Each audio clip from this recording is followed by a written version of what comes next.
Bonjour, aujourd'hui je vais vous montrer la procédure de création d'un projet d'entraînement hors ligne depuis Step 7 avec le variateur de vitesse Synamix de la famille S120.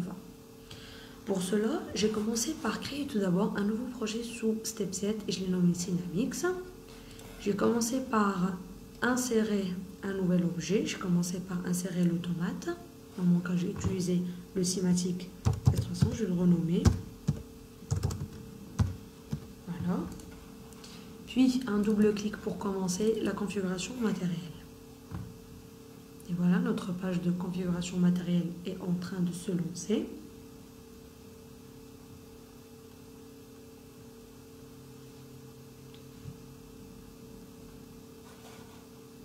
Voilà. Et maintenant, je vais commencer par configurer mon automate. Je vais commencer par insérer le rack. Et dans l'emplacement 2, je vais ajouter ma CPU. En mon cas, je vais utiliser le 315.2 PNDP. J'utilise cette version et la plus récente.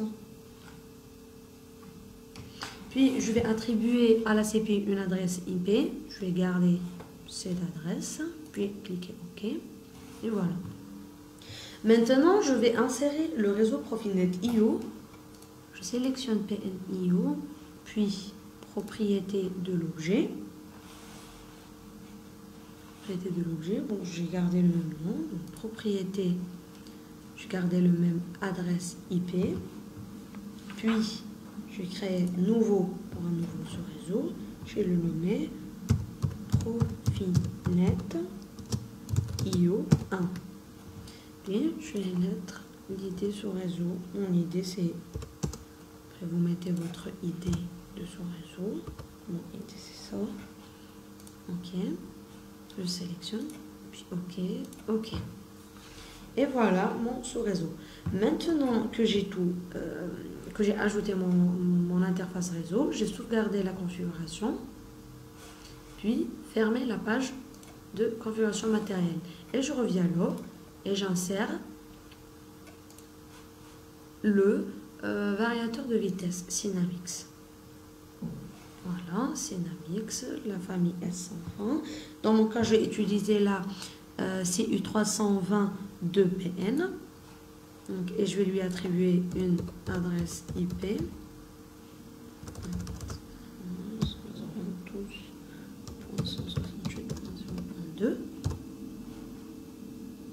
Je mets OK.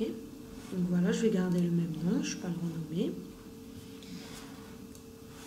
Puis on rouvre la page de configuration matérielle pour que je puisse l'ajouter dans le réseau.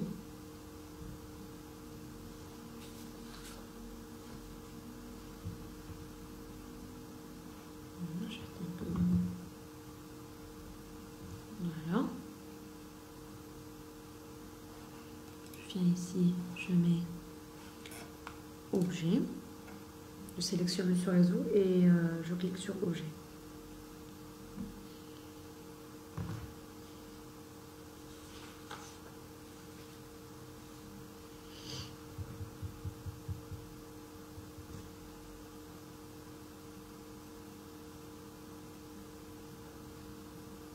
Je sélectionne entraînement et la famille S120 et je sélectionne le 320 de PN et je choisis la version 4.5.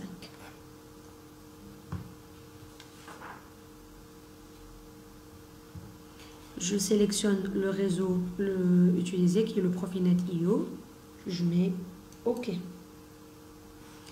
Et après, on sélectionne la bonne version, puis on valide avec OK aussi. Et voilà, le Synamix S120 s'ajoute au réseau. Maintenant, on sauvegarde la configuration. Et pour configurer l'unité centrale, on va revenir ici et double-cliquer sur mise en service pour que notre page starter s'ouvre pour que je puisse commencer la configuration.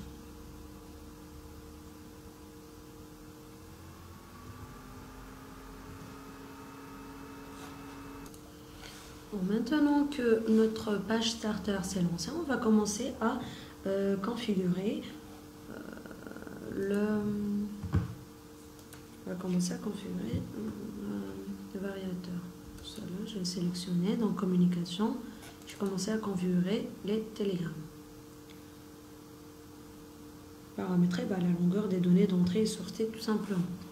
Dans notre cas, je vais mettre dans la longueur d'entrée 4 et la longueur de sortie 4 aussi. Puis, je vais configurer les adresses. Je vais confirmer avec lui.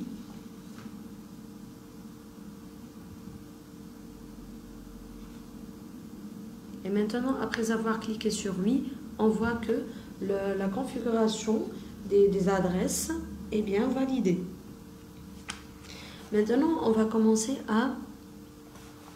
On va sauvegarder.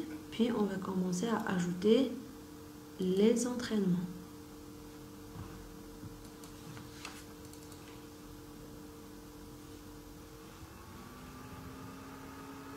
Voilà. Par exemple, on va le nommer variateur 1, var 1. Donc, c'est un cerveau moteur. L'auteur, on va faire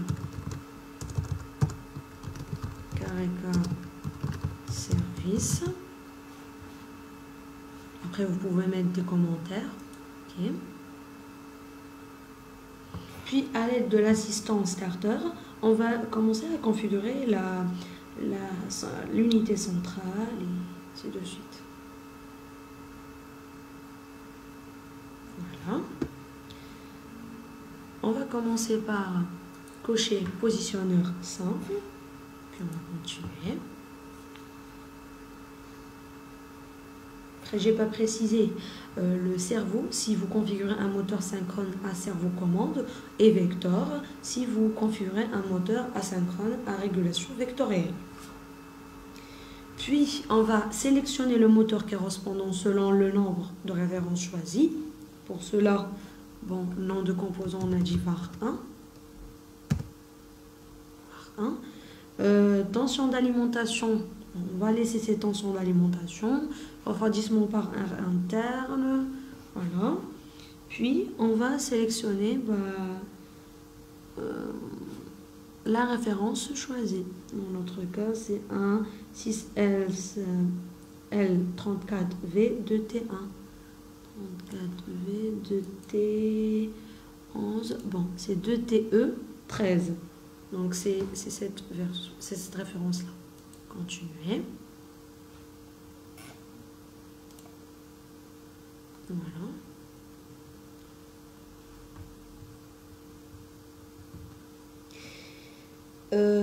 Et maintenant, on va sélectionner la condition pour mettre l'entraînement en service. Dans notre cas, on va mettre la valeur 1. Puis, on va continuer. Dans cette partie, dans la partie raccordement, on va cocher l'interface où on va connecter le moteur. Dans notre cas, on va le connecter dans le variateur X1. Donc on va le laisser, puis on va continuer.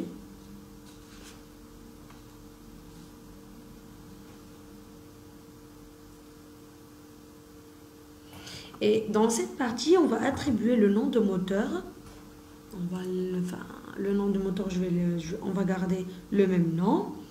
Puis, on va cocher le moteur avec l'interface Drive Click. Continuer. Sinon, on peut sélectionner un moteur standard et ensuite choisir la référence utilisée du moteur utilisé.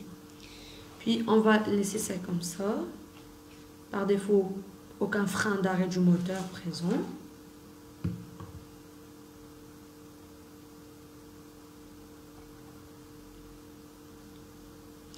Et pour la configuration du codeur, je vais renommer ça en moteur 1 pour le premier moteur avec une interface Drive Click. Puis on va continuer. Bon, c'est toujours le codeur 1.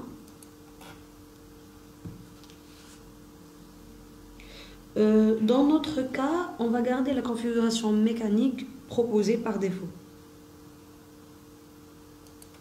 Continuer. Puis, on va sélectionner le télégramme Siemens avec 12 entrées et 7 sorties pour notre exemple.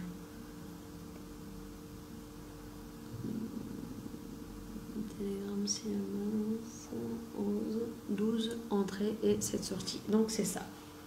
7 entrées, 12 sorties. Voilà, on va continuer. Puis on va vérifier le résumé de la configuration et on va valider avec terminer.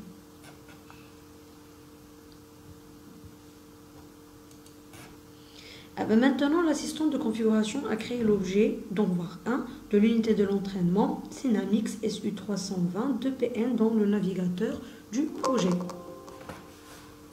Comme on le voit ici.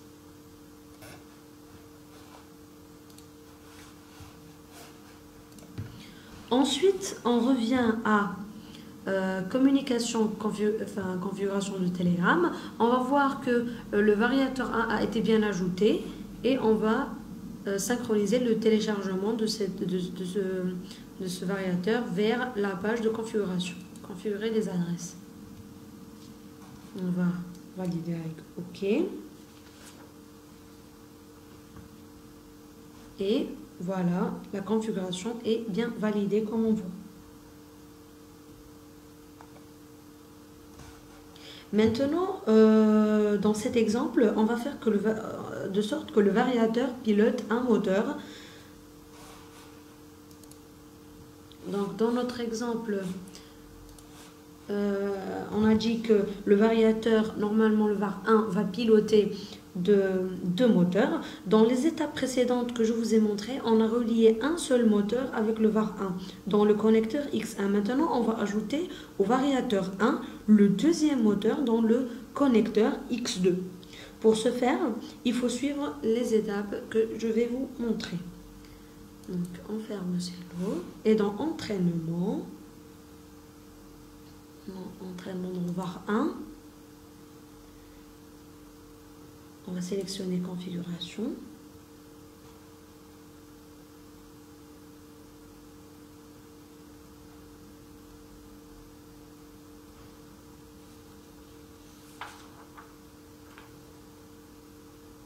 On va ajouter un DDS. Voilà. On va copier de non, je vais le cocher.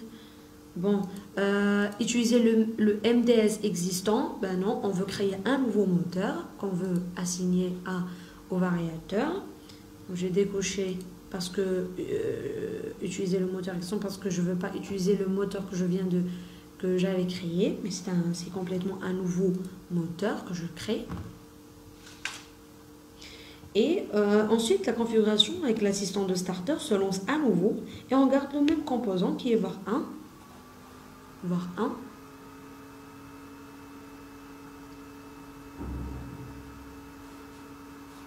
On garde presque la même chose. En régulation de vitesse avec capteur.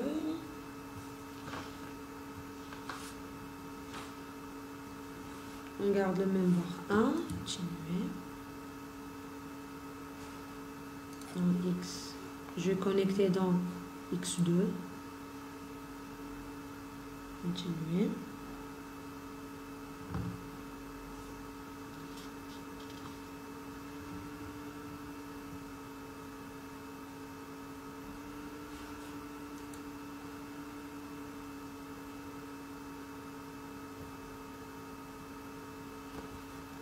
Oui. Donc, dans ce cas, c'est un nouveau moteur, donc mode 2.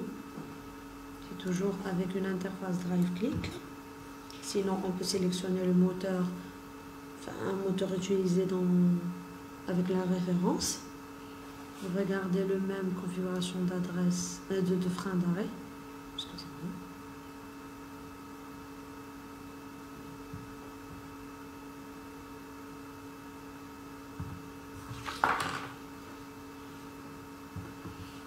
Donc mode 1, mode 1. On va garder cette configuration par défaut. Continuer.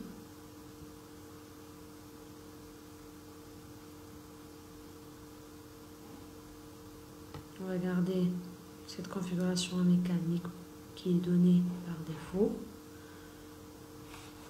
Ça aussi, parce qu'on l'avait déjà programmé. Puis on va terminer. Et maintenant, on a terminé la configuration d'un variateur de vitesse qu'on lui a attribué deux moteurs sous